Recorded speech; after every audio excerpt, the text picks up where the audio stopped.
this morning. President Trump is saying that he is willing to wait until after the presidential election to vote on a replacement for Obamacare. In a series of very late-night tweets last night, the president wrote this: "Everybody agrees that Obamacare doesn't work. Premiums and deductibles are far too high, really bad health care. Even the Dems want to replace it, but with Medicare for All, which would cause 180 million Americans to lose their beloved private health insurance. The Republicans are developing a really great health care plan with far lower premiums, lower cost and deductibles than Obamacare. In other words, it will be far less expensive and much more usable than Obamacare. Vote will be taken right after the election when Republicans hold the Senate and win back the House. It will be, he says they're going to win back the House. It will be truly great health care that will work for America. Also, Republicans will always support pre-existing conditions. The Republican Party will be known as the party of great health care." Meanwhile, the USA doing better than ever, and it is respected again, writes the president.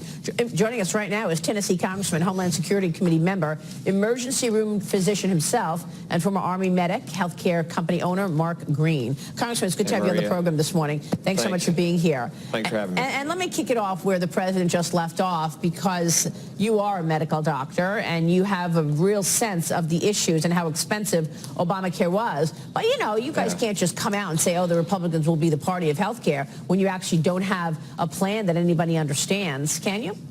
Yeah, I think we can, because we have the general principle of what is going to fix health care in America, and we've got to get market solutions back into the equation. If patients don't shop for price, we'll never fix the problem in health care.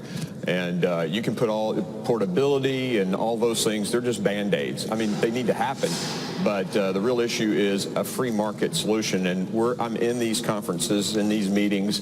The House RSC committee has a healthcare group, and we're putting it together. So I think we're going to have a great plan, and I agree with the president. So. Congressman, good morning, Mitch Rochelle. Do you think the Democrats want to sort of push this off until after the election as well? Because there's so many candidates that are sort of lining up and making health care a primary issue. And in fact, Speaker Pelosi pivoted after the Mueller report to bring up health care. But is this something that this Congress is going to be able to tackle, or do we have to wait until after the election? You know, the real question is Speaker Pelosi serious? You know, we see a lot of posturing. They're prepping for the 2020 election cycle. Whether it's investigating the president more and more, or if, you know, looking at like House Resolution 1, their most important issue this session, it's all about setting the election cycle so that 2020 can be theirs. So yeah, that's the real question. We can get some common ground on a lot of these issues. Obviously, pre-existing conditions, you guys mentioned that. That's common ground. So if we and they are willing to fix what we can fix, then let's get it done. Yeah, I'm really glad you mentioned the H.R. 1, because, you know, when they came into power in the majority, when you're in the majority, you have to decide what is your number one issue. Yeah. So when the Republicans took the majority last year, a couple of years ago, their main issue was tax reform, and that was their H.R. 1. The Democrats' H.R. 1 was election. So they want to make voting age at 16. There's this, you know, ballot harvesting issue where in California you lost, what, 4 or 5 congressmen during the midterms. They went to sleep at night thinking that they won, and then they found out 3 weeks later that they lost. This harvesting, I think, is a real issue. But don't you think that's odd? Or not odd, but I mean, it's just so telling. The Democrats get to power, the first thing they do is, we want to change elections?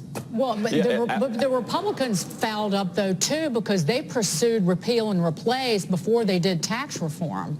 So they could have gotten that done earlier, and then the Republicans just botched the hell out of the health care reform, quite frankly. And you can blame whomever you like, but frankly, it falls on the shoulders of all Republicans. And Congressman, I don't know how you explain away a political strategy coming out of the White House where the Trump administration's Justice Department completely reverses itself to support a total repeal of the Affordable Care Act as they got behind this decision from a federal judge in Texas. So you support getting rid of it, but then you don't have a replacement and say, oh, we'll deal with that after 2020. Politically, it makes zero sense. Yeah, I don't think at all that the president's saying we're waiting until 2020. I think he, you know, like a business guy, he sees the number one problem is fixing health care. And the failure that happened last Congress is behind us. It's time to get the solution before the Congress, get it voted on, and get the law signed. I mean, we have to tackle this issue. Yeah. And we can't run from it just because it's a political hot potato. You know, leaders don't do that, and I think Donald Trump is a leader, so he's taken this on. regardless of what some political people are telling him. I still think it's amazing that their number one issue when they got to the majority was the election. And they're coming up with all of these prospects to change the electoral college. I mean, it's incredible. Congressman, we got to get your different country. Yeah, we got to get your take on the border battle. The Department of Homeland Security forcing more Central Americans seeking asylum to remain in Mexico while they are processed. The Homeland Security Secretary, Kirstjen Nielsen, ordered an increased Customs and Border Patrol presence to the southern border. And this comes as the president is set to tour part of a newly constructed border fence this Friday. Jared Kushner weighed in on the immigration debate last night when he joined Fox News' Laura Ingraham. Here's what he said. Got to get your reaction. Okay. I'm hopeful that the Democrats and the Republicans in Congress will work to do the right thing and figure out how we can secure our country, secure our border, and make sure that we're protecting American citizens, which really is the charge that the president was given. But I do think with Mexico, it's something we've been working on for the last 2 years. I think we've made a lot of progress with our relationship with Mexico, with the big trade deal that we're able to get done. I think this immigration issue is very much tied to the trade, and it's something that we need to figure out how do we improve the full relationship between U.S. and Mexico. We're not moving Mexico. We're not moving America. So I think it's within both of our national interests to work this out. Congressman, where is this going? I mean, anybody who goes to the southern border will attest there is a crisis going on. 100,000 people being detained every month. And now we're basically saying, all right, we're busting out of all of these detention centers, so just stay in Mexico. And then you got a court date. They never even show up for the court date. Yeah, it's a crisis, and the current system of catch and release is not good for the country. And the problem is, of course, the incentives. In immigration law, they've passed lots of things. They've never, like border walls. They've passed it many times. It never gets built. It's time to basically draw a line in the sand. And this president, when he draws a line in the sand, he means it. Ask North Korea, ask China, and he's, of course, talking about closing the border. I understand the business ramifications of that, but this is a guy who's serious, and I think they're going to need to get it done. So, well, it's going to impact a lot of imports. There was a story yesterday that there will be no way to get any avocados if they. Yeah, we all like avocados. Okay, now that's a problem. This is exactly.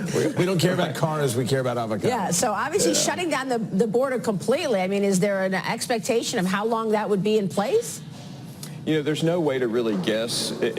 I know that when this president has shown that he will stand by what he says, he gets results. I mean, look at tax reform. You guys mentioned earnings are down in the first quarter. There was all this talk about, it's going to put money in the corporations' pockets. Earnings are down. Wages are actually up, and in the lowest quartile, up 6%. So this president's serious. He's a leader, and he's making things happen. So I'm confident it's going to be okay. We will watch the developments, Congressman. It's good to have you on the program. Thank you. Maria. Congressman Mark Green.